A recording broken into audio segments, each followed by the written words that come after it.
Social responsibility, a term that can be used to describe a job every person should do to positively impact a community and become more involved. So, what could you do?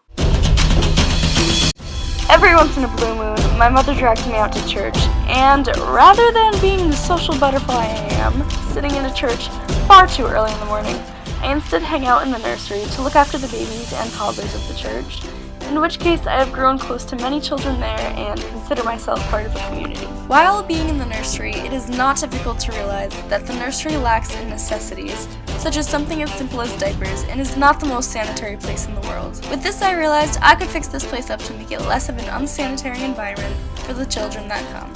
So how does an unsanitary environment impact a child's health and development? For starters, a child's immune system is not that of an adult's. So, with a room that's extremely unsanitary and not always cleaned regularly, this becomes a problem. WebMD states newborns are at a high risk for colds. Their immune system is functionally immature.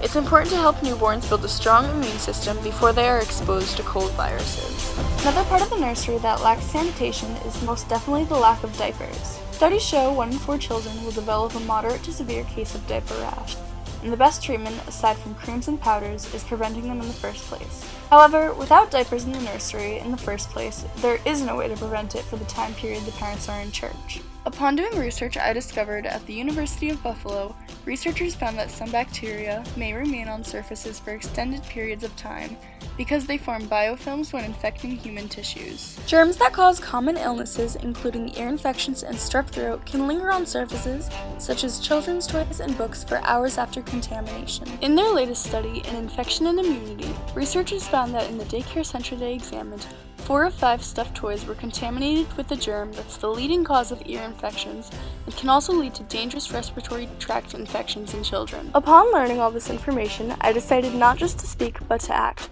So, on Thursday, May 28th, I purchased some diapers and wipes that I will contribute to the nursery to help prevent any sort of rash or infection that could occur if the diaper were to be soiled and remain on for an excessive amount of time. On Friday, I went to the church and began to disinfect many toys that are used each week by the kids. Needless to say, the end result was pretty disturbing. And Sunday, I watched my work fall together as the children played with their toys and was given some peace of mind, knowing that the toys were not ridden with harmful bacteria that would increase chances of them becoming sick. While doing this project, I learned you're better safe than sorry, and making sure that objects used on a daily or weekly basis are clean is extremely important, for it helps prevent germs from spreading, which could eventually lead to larger issues that could be avoided altogether.